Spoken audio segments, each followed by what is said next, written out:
You're working on the new project right now, RTM 4. Really the most volume 4.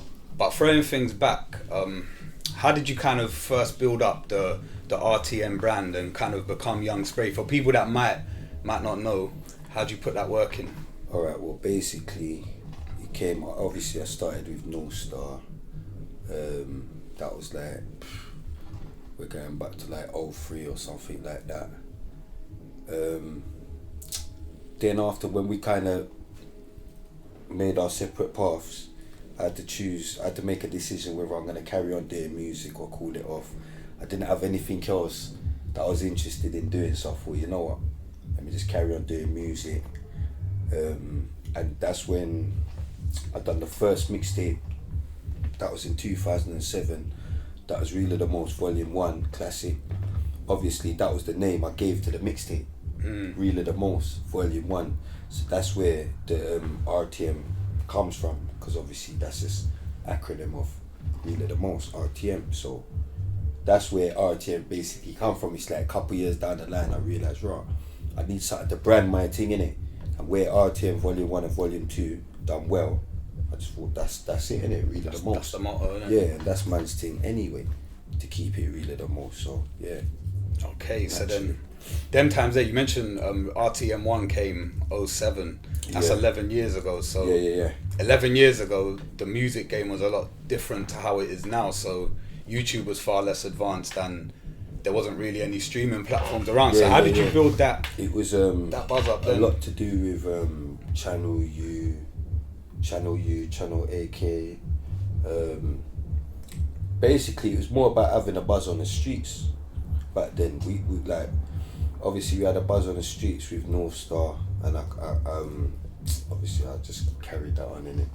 Do you get that? So as far as like street niggas, they knew about man, so obviously they supported it, innit? So Invisible Tears, you released that album that was years in the making. Obviously you had the track with Skepta 2014, then the album gets released 2017. So talk about that process and how that came together and what that was like. Basically it was like that tune Amen, that got me the kind of management deal, kind of, to say. They got that got Colin and EJ, they were like willing to work with me, so we put that out. That got a good response. Obviously I had Amen, I had Proud there with Chip and Wretch. I had a couple tracks there still. Do you get? Even I had a couple old tracks that I'm gonna have on my best of unreleased spray. That was good tracks, but it's like I weren't happy with what I had, type of thing. I weren't happy with the production, so that's why I had to go and who did I go to? Splurge and that, to get Splurge, couple beats from Splurge to try and freshen it up. And yeah, so it just got to a point where I just thought, you know what, this needs to go out now, so we put it out. And obviously now it's all systems go, because then I had management, so I had to bring these tunes to people once I finished doing them. Do you get what I'm saying? So it's like raw. I remember one time I bring a track, that track off with me and Fecky, yeah, on Invisible Tears. I remember I bring it to the office, and everyone was looking at me like, raw, you really, is that what you do, really? Yeah, so it's like, it's a bit funny, innit? Yeah. So it's like, it ended up being kind of filtered, that album, yeah. But I'm saying, obviously, Really the Most Volume 4, it's just me now. I ain't got to show these tunes to no one, so it's back to Disrespectful Spray. I'm saying whatever I want to say, you know what I mean? So it's back to that vibe. It's got the essence in it still. Do you get what I'm trying to say? Because I've showed it to a couple man and they're smelling it. It's got that old Spray vibe, the Spider Rider vibe. So yeah, do you get what I'm saying? It's back to that. Obviously I got the Pain in there. I got a couple girl tunes, but there's not too many features. It's like the old stuff. Not too many features on that. I got Roadside G's, Frass on there. That's about it, really. So with RTM4 then, how do you think that compares to all the projects you've done? Where does RTM4 fit on that spectrum and why? Alright, with RTM4, let me tell you the beautiful thing about RTM4 is that it just came about kind of like out of the blue, because I didn't have no intention to do RTM4. That's why last time we spoke, I don't even think I even told you anything about RTM4, did I? Nah, don't. Because I had no intentions. The next thing was to put out a best of spray. A best of spray. But what's happened is that obviously I put out Invisible Tears, and it's like, I'm a man, like, even Really the Most One, like, man could ask One Step, I done that, and Volume 2 and all that, I done that in the space of like a couple months. I could go and do a mixtape in like a couple months. Even OJ knows, I'll just do tracks, do you get what I'm saying? I'll do a lot in a short space of time. So where it was, couple little issues or whatever, life issues or whatever, just made me just jump in the booth and just say a lot, innit? You get what I'm trying to say? So it ended up being enough for a mixtape. Yo, what's going on here now? Do you get what I'm trying to say? So Really the Most Volume 4, naturally. Do you know what I mean? So that's how it come together. I've still got the best of there.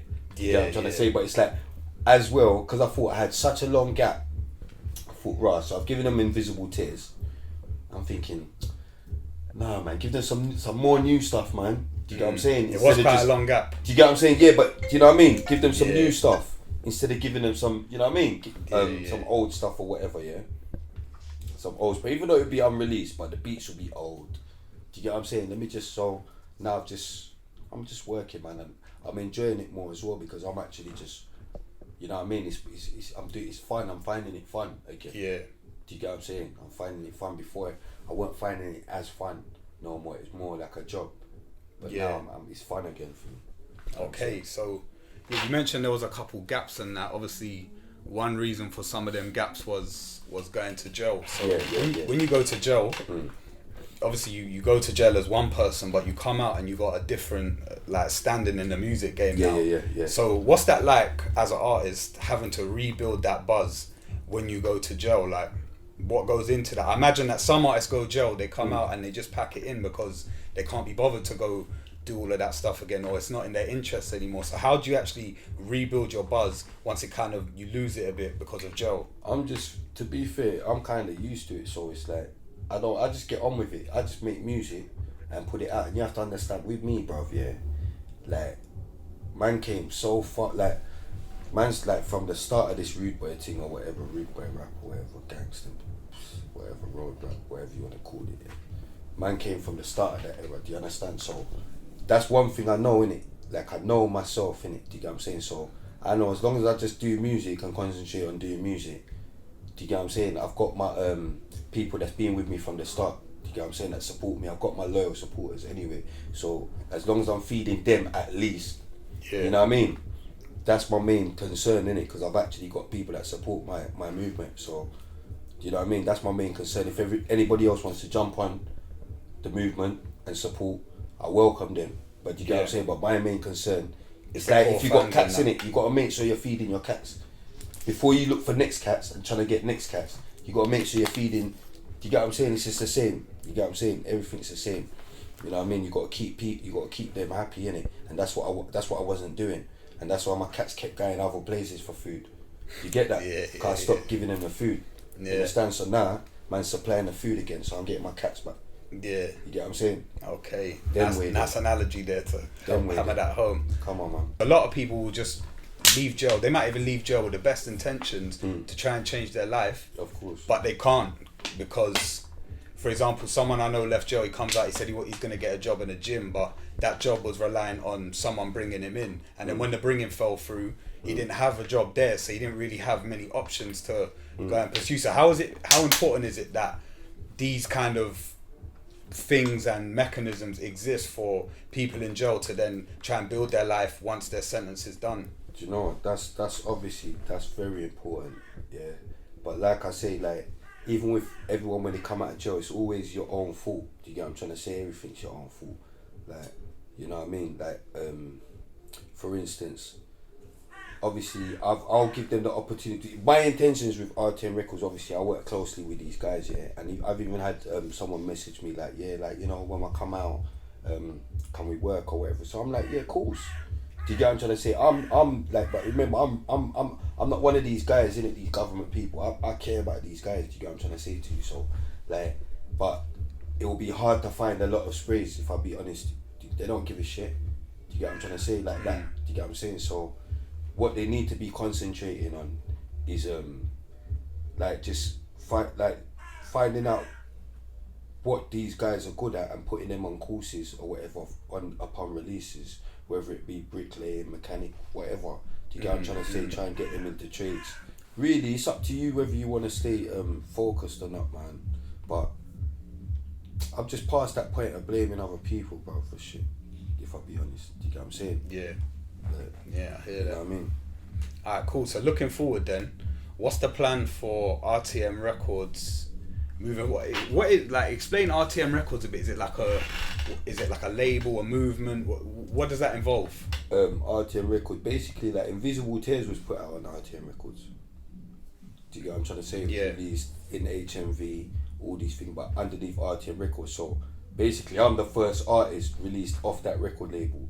Do you get what I'm trying to say? So it's a record label. Okay, so you're putting stuff out on your own label now? Yes, do you get what I'm trying to say? So that's what it basically is. But that's why I've got the YouTube channel RTM Records, because I put my own music out on there. Obviously, I'm still going to use Grind Daily and link up here and there, but I just think it's time for me to obviously just start my own channel or whatever, yeah, because it's just taken way long for me to get the business side of things proper. So I'm just trying to tie them ends up.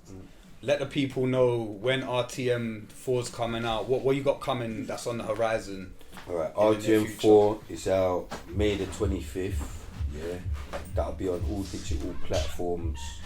It'll be up for pre-order from the 11th. Make sure you go cop that, man. That's the old spray. You know what I mean? Invisible Tears is out now. Make sure you check that out. Spotify, all major platforms. That's in HMV. I'm gonna have the best of Young Spray. I'm still gonna put that out. Unreleased tracks. Yeah, I'm working this year, bruv. Unreleased tracks. That's gonna come out, and I'm gonna put another album out this year as well. How about that? I've already got a track with D Double. We done the other day. That's madness. That's yeah. I'm looking to work with a few people on that album. To be fair, I want Mist. I love his shit. Yeah, and yeah, I'm feeling his pain. Mist, Lowski, that's my guy. You get what I'm trying to say? Big Toes, my liquor brother. There's a lot of people I need to just, you know what I mean, reach out to and just, yeah, get some magic done, man. You know what I mean? And get this second album, you know what I mean, popping. Okay. You get what I'm saying? Fresh it up, you get what I'm saying? Yeah. So you got the mixtape coming, then later on you got the album coming. Yeah, bro, I'm like I said, fam, it's just fun to me now, innit? Like, let me talk some rap, let me talk now.